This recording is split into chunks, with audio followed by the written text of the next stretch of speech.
నమస్తే, మీరు చూస్తున్నారు సుమన్ టీవీ కొత్తగూడెం. భద్రాద్రి కొత్తగూడెం జిల్లాలో మొన్న జరిగిన మున్సిపల్ కార్పొరేషన్ ఎన్నికల్లో అంటే భద్రాద్రి కొత్తగూడెంలో మొట్టమొదటి కార్పొరేషన్ ఎన్నికలకి ఈ రోజు పాల్పంచ అనుభవ కళాశాలలో అయితే కౌంటింగ్ జరుగుతుంది. ఉదయం 8 గంటలకైతే ఇక్కడ కౌంటింగ్ అనేది ప్రారంభమైంది. 12 అవుతున్నా కూడా ఇంకా మొదటి రౌండ్ రిజల్ట్స్ కూడా బయటికి రాలేదు. ఎంతో ఉత్కంఠభరితమైన వాతావరణం ఇక్కడ ఉండేది. పార్టీ కార్యకర్తలు కానీ, పోటీ చేసిన అభ్యర్థులు కానీ ప్రతి ఒక్కరూ కూడా ఇక్కడ కళాశాల ఆవరణంలో ఉన్నారు. అంతా టెన్షన్ వాతావరణం ఇక్కడ ఉంది. ఏ పార్టీ గెలుస్తుందో అన్న ఉత్కంఠ అయితే అందరిలో కనిపిస్తుంది.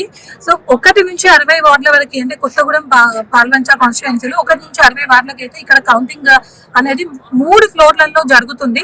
సో ప్రతి ఒక్క కౌంటర్ దగ్గర కూడా మనం చూసినప్పటికైతే చాలా మంది ప్రజలు కానీ, అభ్యర్థులు కానీ ఏ పార్టీ లీడ్ లో ఉంది అనే యాంగ్జైటీతోనైతే ఇక్కడ ఉన్నారు. సో పోలీస్ బందోబస్తు విషయానికి వస్తే కూడా ఎక్కడికక్కడ కూడా 144 సెక్షన్ పెట్టి ఎవరిని కూడా లోపలికి అనుమతించడం లేదు. Correct permissions and ID cards ఉంటేనే లోపలికి అనుమతిస్తున్న ఎటువంటి అవాంఛనీయమైన సంఘటనలు జరగకుండా కూడా ఇక్కడ పోలీసులు ఎంతో కఠిన చర్యలు తీసుకుంటున్నారని చెప్పాలి.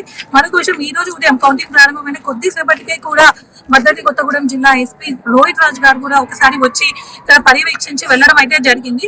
సో ప్రస్తుతం ఇక్కడ మనం ఎన్నికల పరిస్థితి చూసినట్టయితే ఈ కార్పొరేషన్ ఎన్నికలలో ఇటు కాంగ్రెస్ అటు సిపిఐ రెండు విడివిడిగా పోటీ చేయడం జరిగింది. ఈ రెండింటి మధ్యన కూడా ఇప్పుడు టై పడిందని చెప్పాలి. 60 వార్డులలో కూడా చాలా వరకు కాంగ్రెస్ అండ్ సిపిఐ లీడ్ లో ఉన్నట్టు సమాచారం వస్తుంది.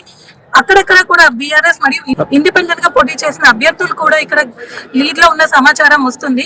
సో ఆ కాలేజ్ వాతావరణం చుట్టూ కూడా కేరింతలు కొడుతూ కొంతమంది ఉత్కంఠతో, కొంతమంది ఎంతో టెన్షన్ గా మున్సిపాలిటీ కార్పొరేషన్ ఆధిపత్యం ఏ పార్టీకి దక్కుతుంది అనే ఉత్సాహం అయితే ఇక్కడ అందరిలో కనిపిస్తుంది. ఇక్కడ ఫస్ట్ రౌండ్ కౌంటింగ్ అనేది కొంచెం లేట్ అవ్వడంతో ఇంకా మనకి ఇంకో గంట టైం పట్టే ఉంది మనకి ఇక్కడ రిజల్ట్ అనేది బయటికి రావడానికి. ఈ పార్టీకి కొంచెం అనఫిషియల్ గా వచ్చిన కొన్ని న్యూస్ ద్వారా బయట అయితే కేరింతలు, బాంబులు చప్పుడు అంత ఉత్సాహమైన వాతావరణం ఇక్కడ కనిపిస్తుంది. సో ఇక్కడ చూస్తే కాంగ్రెస్ కి, సిపిఐకి మళ్ళీ టైపడే అవకాశాలు అయితే ఉన్నాయి. రెండు లీడ్ లోనే ఉన్నాయి. సో ఏది ముందడుకుంటుంది, ఏది కార్పొరేషన్ ఆధిపత్యాన్ని దక్కించుకుంటుంది అనేది మనకి ఈ రోజు సాయంత్రం వరకు తెలియాల్సి ఉంటుంది.